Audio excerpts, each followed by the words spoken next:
You wanted the best. You've got the best podcast. The hottest podcast in the world. The Chris Voss Show, the preeminent podcast with guests so smart you may experience serious brain bleed. The CEOs, authors, thought leaders, visionaries, and motivators. Get ready. Strap yourself in. Keep your hands, arms, and legs inside the vehicle at all times, because you're about to go on a monster education roller coaster with your brain. Now, here's your host, Chris Voss.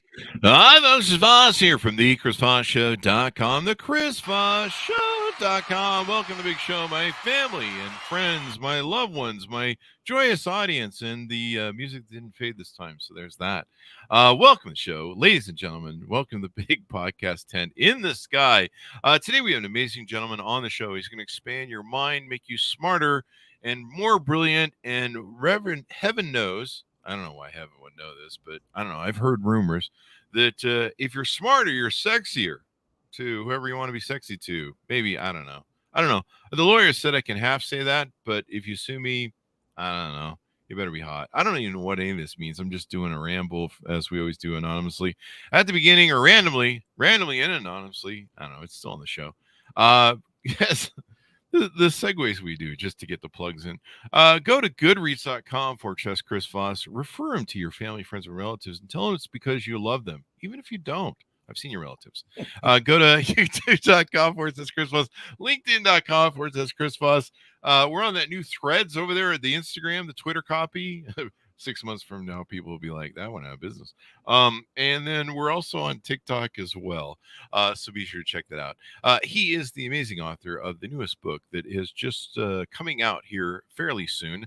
And the book is entitled Notes on Complexity, a scientific theory of connection, consciousness, and being. May 9th, it is coming out, and you can check it out. In fact, I think it's already out now, technically. Neil Theise is on the show with us today. People watch these videos 10 years from now. They'll never know what date we were doing the show. They're never going to. I still got people making comments on 10-year-old videos. So Neil Theise is on the show with us today. He's going to be talking about his latest book. He is a professor of pathology, or that's his path, eh? I don't know. That's the best joke I got there, people. He works at the NYU Grossman School of Medicine. Through his scientific research, he is a pioneer of adult stem cell plasticity and the anatomy of the human interstitium. Did I say that right? Interstitium. We'll find out what that is here in a second.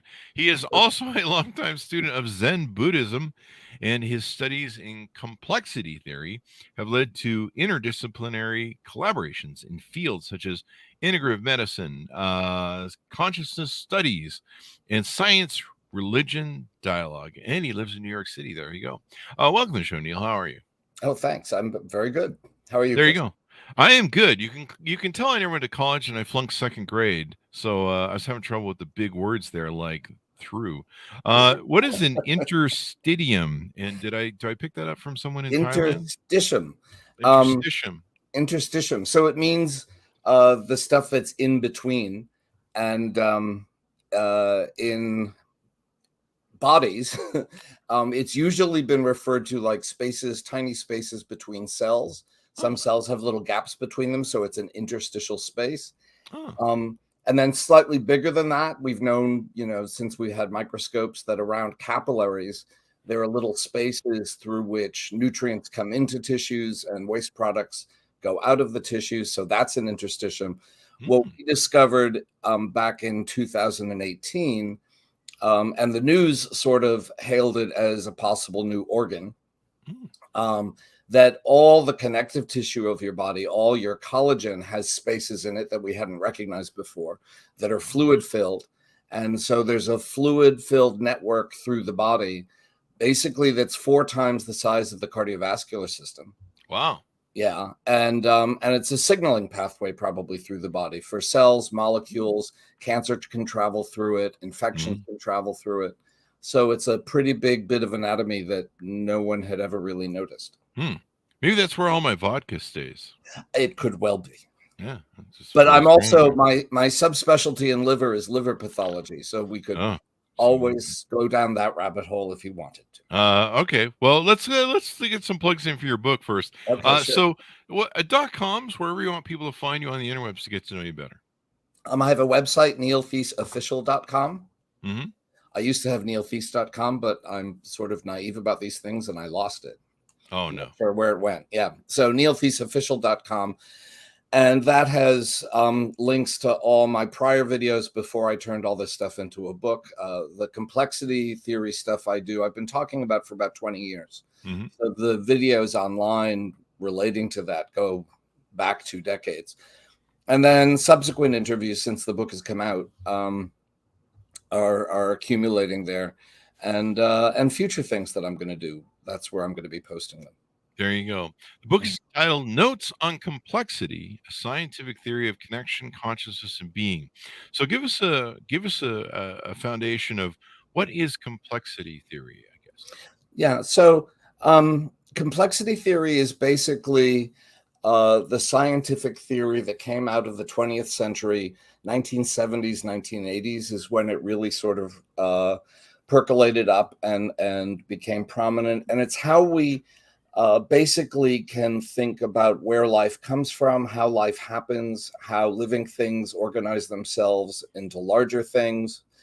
And so how ants form ant colonies, how people form neighborhoods, cultures, economies, how all the life on Earth forms the entire ecosystem of the planet, how cells form tissues and organs. So anything that we consider living, complexity theory is the fairly simple, actually, despite the name, mathematics that describes how that organization, that self-organization happens. Yeah. Yeah, it's pretty cool. And everyone has at least heard of quantum physics and theory of relativity. And quantum physics describes, the minute, most infinitesimal parts of existence and is completely non-intuitive, which makes it notoriously difficult to understand. And relativity, on the other hand, describes everything at the biggest scales. Complexity is what spans everything in between it, including where life happens. So, there you go. We had an author who wrote about Einstein recently, so we did the relativity thing. So now we're just doing the full spectrum of the shows. Yeah. So why is this a theory? Because it seems to me like everything is pretty complex.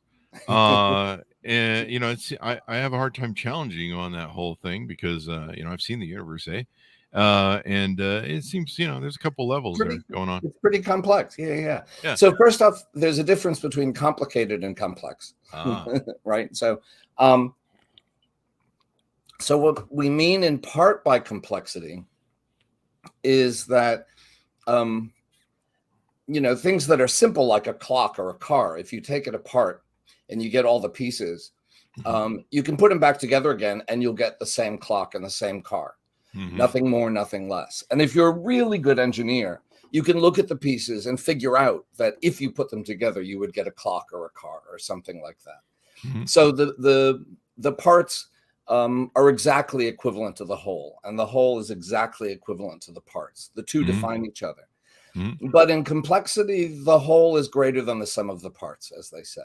And you can't predict on the basis of what you know about the parts. Like if you know everything about how ants interact, you can't predict what the colony is going to be. If you know everything about how cells interact, you still can't predict what the living thing will look like and how it will behave. Now, there's another theory that covers similar sorts of things. That's chaos theory. And some of your listeners may have heard about that. That's much more well known than complexity.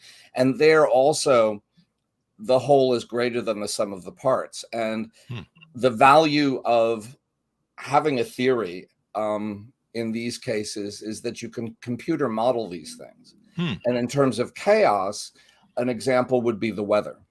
So you can know about everything you want to know about water molecules and air molecules, oxygen and carbon dioxide, etc. But you can't intuit what the weather's going to do.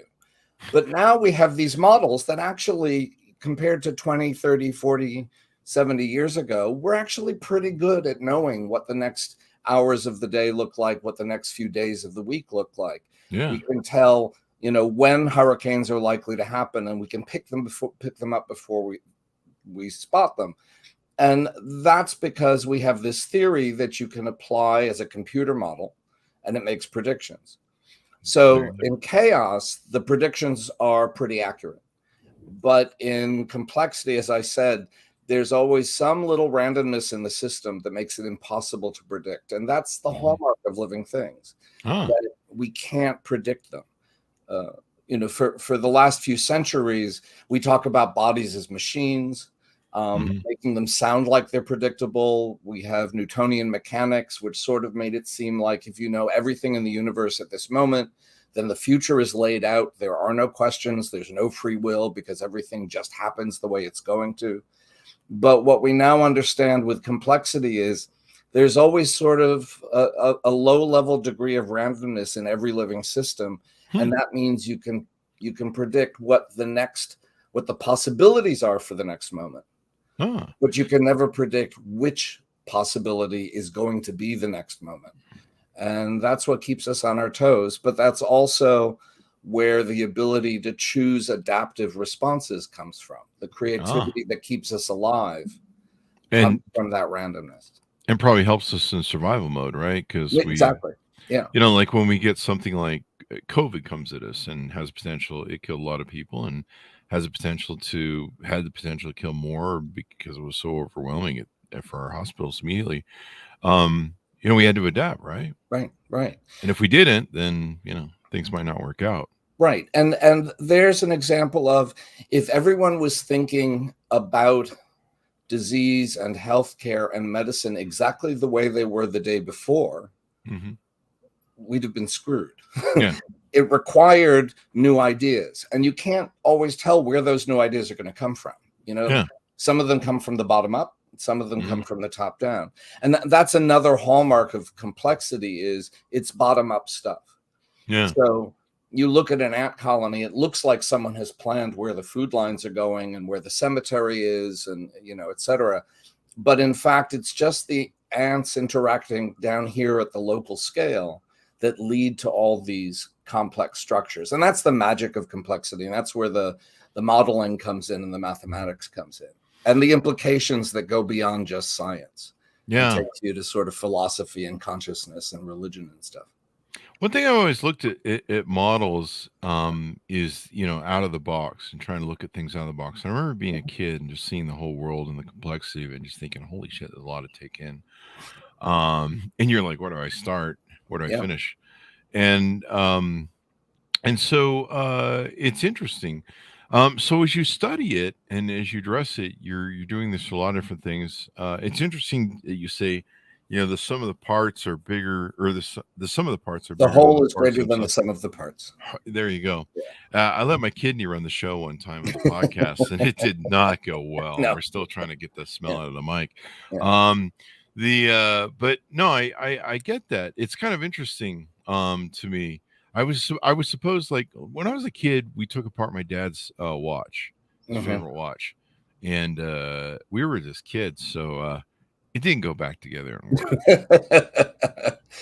But I bet he could take it to a watchmaker. He could.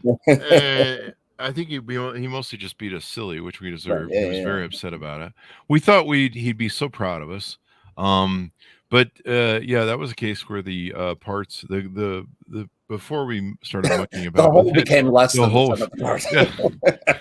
In the end, we certainly changed. Hey, put that in your theory box, scientist. I don't know what the hell that means.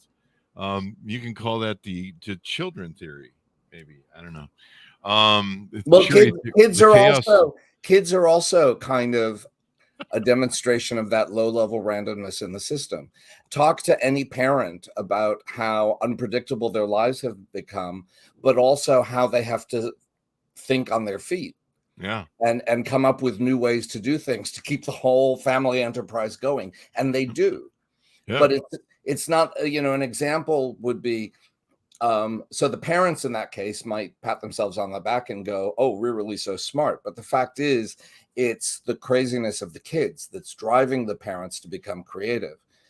Did you ever see the Beatles anthology from the BBC? I don't think I did. It was 10 hours of interviews with the Beatles covering their entire history. Wow. And yeah, it's really, if you're a Beatles fan, it's like the ultimate. How much of it And use Yoko Ono? No, I'm pardon? just kidding. And I got hit by a car, and someone gave me the complete set of the DVDs, so I watched the whole thing. Wow. And the Beatles were really clear. If you're a Beatles fan, you think, wow, the Beatles were the most creative band ever. Sergeant Pepper and, blah, blah, blah. But if you listen to the Beatles, they over and over talk about how their creativity was driven by the fans. Oh, wow. That their fans were behaving in ways that required them to come up with new ways to react. So when the screaming of the girls got so loud they couldn't hear themselves play, they decided they had to make an album that couldn't be taken on tour. And that's how they came up with Sgt. Pepper. And they're very clear. Their creativity was bottom up, coming from the fans. Yeah. So, and that's a complexity thing, so we're experiencing complexity all the time. That's why when I talk about it, I give lectures on it to science crowds, and that's fairly straightforward, though they usually haven't heard about it either, in the medical world, for example. But I also give talks on it to 5th grade classes, to people in yoga centers, and it's just really intuitive because it's what we see all around us. Yeah. But like what I just said with the parents and the kids, it's a way of framing it that makes you sort of appreciate what's going on here, that there actually is a process. And everywhere you look, you see the same processes. Mm-hmm. It's almost like math sometimes, isn't it? Seem like except that with math, what we expect is you put in some numbers into an equation and you always pop out the same answer. Yeah, 2 + 2 = 4. Yeah. Although I know some people that will argue with you on that. Well, and then I could make some good arguments against that idea too. But Yeah. let me can I dig into this randomness thing? Please a little do. bit with Yeah. an example? Please Because do. I think this makes it clear. So when you look at an ant line, it looks like a food line of ants. It looks like a straight line. And the ants are going back and forth carrying the sugar cube back to the colony. But if you bend down and look more closely, there's always a few ants that aren't following the line. So those look like ants just that aren't getting the message, right? They're just sort of evolutionarily poorly adaptive. Ants. Yeah. But it turns out that those ants are the ones that if you step your foot in the middle of the food line, the ants in the food line are still trying to do what they do. It's those divergent ants that are the ones that quickly find the fastest route around your foot, or are finding a new food source so that when this one runs out, they're ready to go to set up a new food line to that food source. Little fuckers are multitasking. No, well, they're just busy being the creative wing of the colony, So if there's too much randomness in the system, too much unpredictability, there's no food line, there's no organization, the colony, that's anarchy. Yeah, they're just back at the anthill smoking dope. Yeah. And right, exactly. But if there's too little, then there's no way to explore new territory that the colony has to figure out, whether it's a more rapid route around your foot or a new food source. So you need this low-level randomness. And what that low-level randomness is, it creates the possibilities for the next moment. Most of those will be adaptive.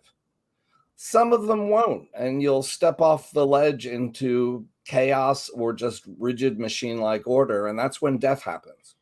There you go. You don't want that. And this is where complexity sort of gets right into the philosophy side of things, because this low-level unpredictability that makes you a living adaptive thing necessitates mathematically that sometimes a piece of you or all of you is going to die. There's going to be a mass extinction event. Yeah. I'm 55, man. I wake up every morning, something's died. I had a couple of strokes 3 months ago. I'm sorry. I had a couple of little mass extinctions up here, but we're adapting. We're adapting. They were partial events. So. That's why I drink coffee. That's my adaptive juice. Right. Yeah. I call it. So let me ask you this.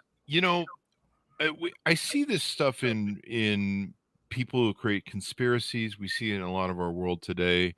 Of course, JFK and JFK Jr. is running the country, according to some people.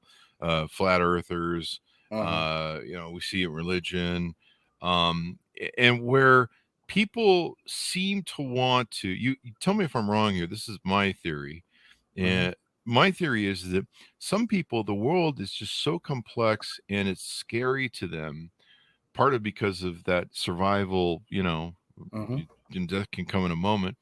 That they're overwhelmed by the complexity, Mhm. and so they log on to or latch on to um simple things, Mhm. that make no sense, but then the simplicity of them, for the simplistic mind, for the Dunning-Kruger crowd, um it's easier, just, and it's maybe laziness, it's I don't know, maybe it's just they just don't want to, like imagining there's a horrific hurricane and Mother Nature is so evil that, I mean, and she's not really evil, she's doing her thing, Just we're doing her we're thing, probably yeah. the visitors actually here. And uh but the horrors of that, and seeing, the death that takes place, is, and we have that with COVID, as an example. Mhm. People can realize that maybe, there's just some evil pathogens out there, and they don't like us, and maybe, the earth is getting sick of us. I think George Carlin used to joke about that. She's trying to get rid of us at this point. So is that theory true, that there are some people that they have such a hard time dealing with the complexity of life and everything else, they have to try and go the simplistic route? Sure, I think so, and I think that's always going on. But I think there's something more going on in our current circumstances. And again, complexity theory, I think, gives a window on that. Mhm. So one of the simple mathematical things that I can easily explain about complexity is that living things have to have feedback loops inside them that help them keep a steady level of organization. So your body temperature always oscillates within a normal range, right? Your hunger comes, your hunger goes, etc. And what are called negative feedback loops have to predominate, and not negative, not as in bad, negative as in it's sort of bringing things back before they get too far out of range. So you think about I'm gesturing to my air conditioner. You think about an air conditioner, the temperature goes up, the air conditioner turns on. The temperature comes down again, the air conditioner turns off. So you have this oscillation in a healthy, comfortable zone, right? Mhm. You can have positive feedback loops, which an example would be if the temperature of the room gets hotter, the heater turns on, and the Mhm. hotter it gets, the higher the temperature gets. And there's a role for that. Think about when you get a fever, right? You Mhm. want your body temperature going up because that helps get your immune system to fight off whatever the infection is. Yeah. But then you have to have the negative feedback loops coming in, bringing things back down. Mhm.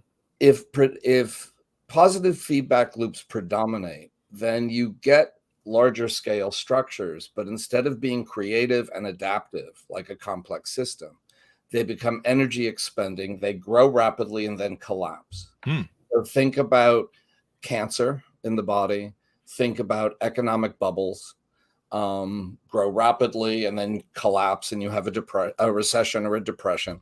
Yeah, good example.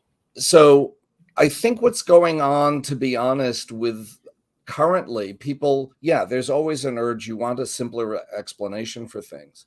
Mhm. But now, where do people get their information? They're getting it on the internet.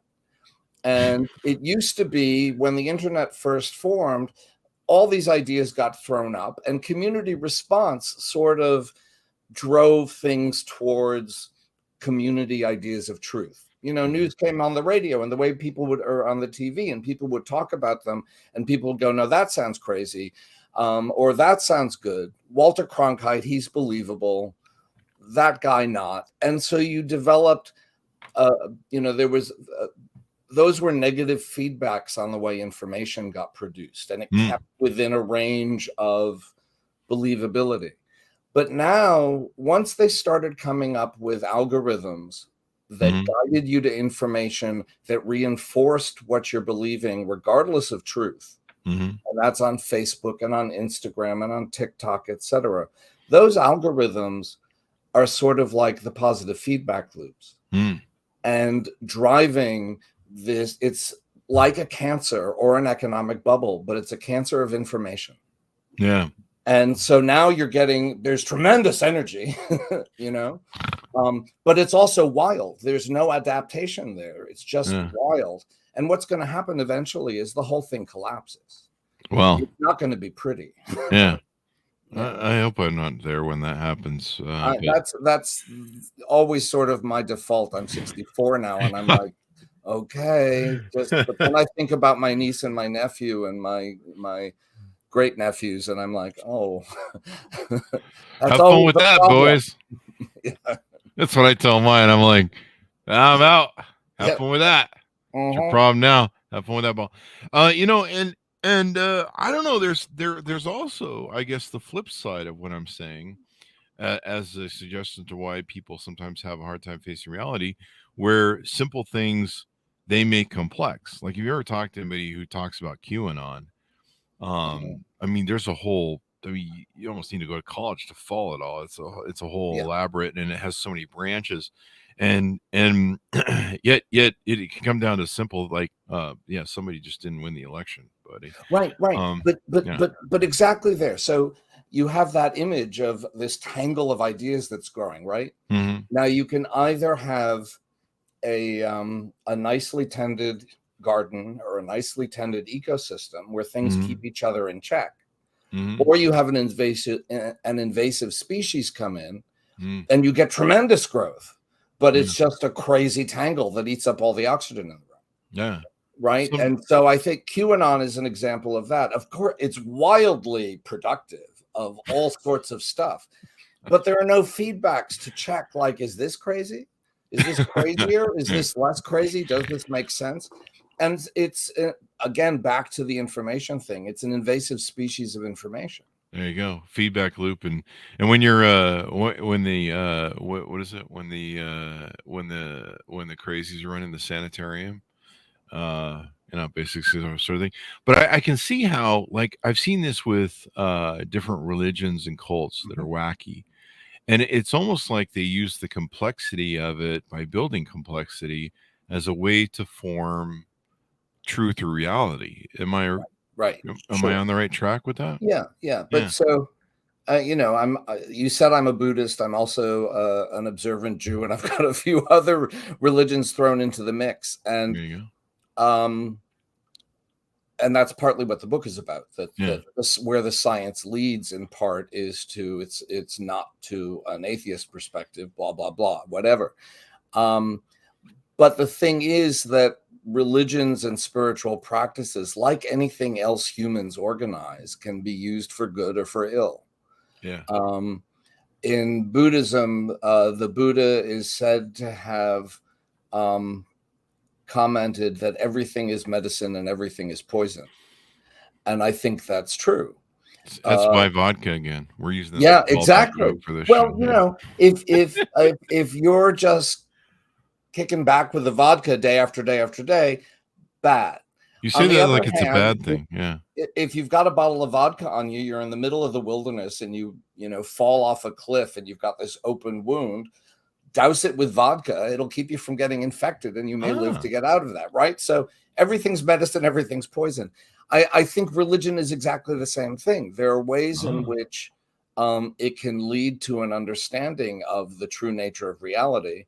But if people get in control of that and see it as a way of manipulating things and conning people out of their money and their labor and et cetera, then you've got a means of social control that's malignant.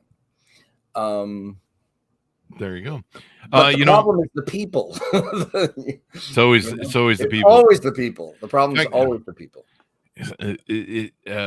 I always say this. What's the line that I always use?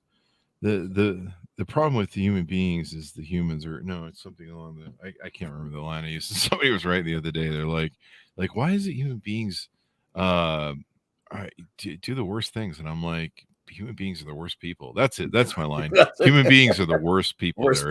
Yeah. That's my line. Yeah. That's why I like dogs. So we talk a little bit about business on the show and leadership and building companies and entrepreneurism. How can this be applied to leaders and companies and businesses? And businesses are complex. Right. Mm-hmm. So Um, exactly, they are. And so first off, a mistake in leadership often comes when you think that if you're at the top, that means you are absolutely in control and you're monitoring everything that's going on. Yeah, I used to And think you that. think you can't be surprised because, you've got your eyes on everything. There's always something you're not seeing. Yeah, that's true. And The scotomas, yeah, the blind so spots. so um the recognition that in fact creativity comes from the bottom usually doesn't come from the top means, Really? yeah. So I mean, a company will start with an individual who has an amazingly creative idea, right? um and then they start to develop a company around that, and it builds and builds and builds.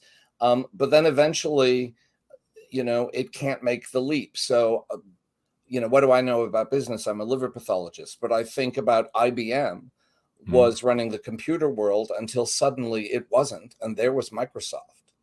Yeah. And Microsoft that it was running the world until it wasn't, because there was Apple. Now, they found ways to survive, but that was usually the people who were overly rigid at the top get axed because why weren't you paying attention? We weren't innovating. We stopped innovating because we thought we knew.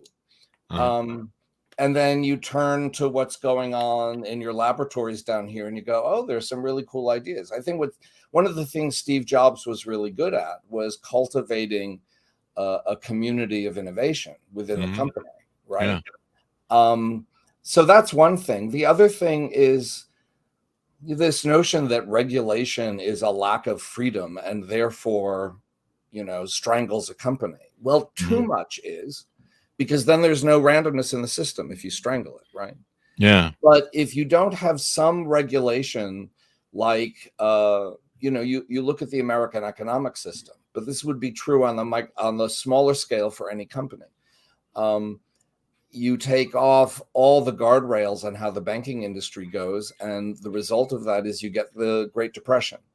So they add on the Glass-Steagall Acts to control banking, not to eliminate it, but to bring it negative feedback loops that are healthy. And then we have an economy that can deal with World War II, an economy that can deal with the 1950s. It's chugging along pretty well and handling major problems along the way, until we get into the 70s and 80s, when both Democrats and Republicans start stripping away the regulations. What happens? We have the Great Recession in 2008. Yeah. So we have the Dodd-Frank things, and they start coming back in with, you could look at it as limiting your freedom, but what it really is healthy negative feedbacks to keep things from going crazy. Yeah. And then now we start eroding those, and what happens? Yep, we have we're another back one. again. Yeah. Right. So that's working, and you can see that at work in companies. You can see that at work in political systems. You have too much freedom, and you get anarchy, and you don't have a working economy. But if you have too much freedom, but if you have too little freedom, think about the Soviet Union. It crumbled because it was holding things too rigidly. There was no way to come up with novel solutions when the environment changed. And so that would go back. Ants, right? And so, if I'm correct in understanding you, that would go back to what you were talking about, kind of with the ants, right? Yeah, it's exactly the same thing. Wow. And this is kind of the amazing thing about complexity. It's like, it doesn't matter whether you're talking about microscopic cells or ants or economies or businesses or what's going on in a classroom, or a global ecosystem or the local ecosystem. It's all the same thing. So when what people often come back to me, in my experience of learning about complexity, is once I sort of understand the terms and the basic concepts, which, I've given you half of them, but they're pretty straightforward. You walk outside and you just see it everywhere. How is it that people are walking down the street in orderly rows without bumping into each other? I live in New York City. Can you hear the sirens? Yeah. Should we pause for a moment? I mean, sure. So let them get out of the way. Yeah, unless they're They're looking coming to for get you. me. See? Unless they're They're coming looking to, for you, that's a whole yeah, different yeah, thing. Yeah. yeah, yeah. So I'm walking to, I open chapter 2 of the book with what it's like when I walk out on the street in the morning to go to work in the spring. And spring is happening and leaves are budding on the trees. Well, that's complexity, how the Yeah. tree is soaking up atoms and molecules from the environment, the ground, the water, the air, the sunlight, and turning it into leaves. And how robins are on the front lawn in front of my building, and you can see them cocking their ears to go after a worm. Do you know why they're able to get a worm when they do that? Why? It's because they're not listening for a single worm. It turns out worms are self-organized into herds as a complex system. So the robins are listening for the herds of worms. This explains So, that QAnon thing. yeah. So they don't exactly. So they don't have to like get that one worm. They just wait for the herd and like reach in, and they're likely to And get there's one. yeah. And then I get out into the sidewalk, and we're New Yorkers. This one's on their phone, that one's holding a baby, this one's listening to their phone. Someone's getting mugged, someone's getting Some, peed yeah, yeah, on. yeah. Yeah. And yet we're all walking down the street without bumping into each other. Yeah. How does that happen? I'll give you an example of how, what you see in ants turns out to be everywhere. Wow. I was on a trip to Japan for a medical meeting, and I had an afternoon off in Kyoto, and I was sitting in a Japanese garden, beautifully manicured, and there was this wisteria branch with these beautiful purple flowers hanging down. And I looked at it, I saw something moving, and there were 2 rows of ants going up on the outside and 1 row of ants coming down. And I thought, oh, that's a little bit like complexity. And then I came home and was going to work a little bit different route than I usually do a few days later. And I got out of the train station at Delancey in Essex. And the stairway is a little wider there than most stairway systems. And it was rush hour. And what I saw were 2 rows of people going up the outside and 1 row of people coming down the inside. Exactly like the ant.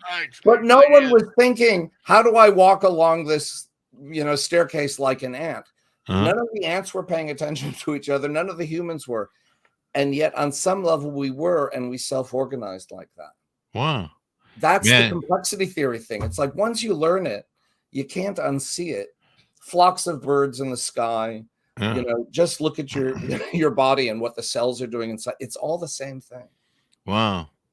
I'm going to be seeing everything that way. You fucked me up now. Yeah. That's my intent. You don't have to read the whole book. Just read the first 2 chapters. You'll get there. Well, this has been really insightful, man. And we learned lots of things. And that's why I love the show. Give us what you hope people come away from on the book and final plugs there. As I joked earlier, but not entirely, what's it about? It's about the universe.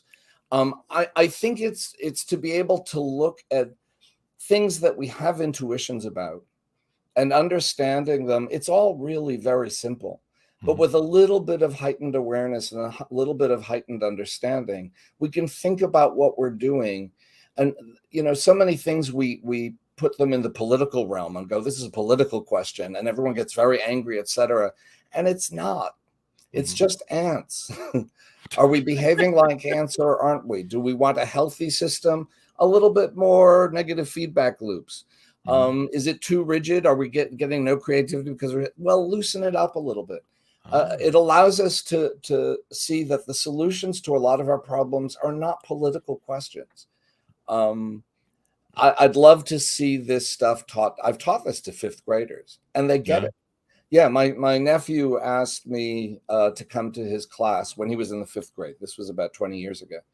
And so they had me come in the last period of the day. And the teachers wound up calling all the parents because they were holding the school buses because the kids had so many questions. Oh, wow. That's awesome. Yeah, right. So it's a new way of understanding. Well, it's new to us. It's been around for a while. But I think it's a way to look at the world that helps you find ways to be creative and resilient. It's not just science, it's not just, oh, I know a few facts. It's a way to move through the world and understand one's place in the world. There you go. And how maybe to improve the world. There you go. Yeah, I mean, I'm going to be looking at it from a leader aspect and a business aspect. And I've always been like a try and think out of the box sort of person, where I'm always trying to look at things for new paradigms. I'm always trying to figure out what scotomas I have, the blind spots that Chapter 3 might be holding me. Oh, really? Okay. And I'm always trying to figure all this stuff. I will read it. It's important to me. And yeah, life is complex. Like I read one time about all the work that my body's doing all the time, the pumping in the blood and moving the vodka around. Yeah. All that And good it stuff. ain't top down. You're not going, wait a second, send more blood there. Wait a second. If you were, you'd die. Yeah. I read about all the stuff that goes on, or most of it. I don't think there's a way to read about all of it, but most of it. And I was like, man, I'm tired. I ain't going to take a nap, man. There's a lot of work going on over here, man. But even when you took a nap, it all went on from the bottom up. Your body was adapting and changing and reacting. And that's just complexity. Yeah. It sounds, complexity sounds complicated, but it's not. It's actually just kind of simple and beautiful. Most of the bottom up was coming from the Taco Bell the night before. Anyway, thank you very much, Neil, for coming on the show. We really appreciate it. It's been a lot of fun and interesting. Thank you. Thanks for having me, Chris. Thank you as well. Give us a .com wherever you want people to find you on the interwebs, please. NeilTheiseOfficial.com, or just go to Amazon and buy the book.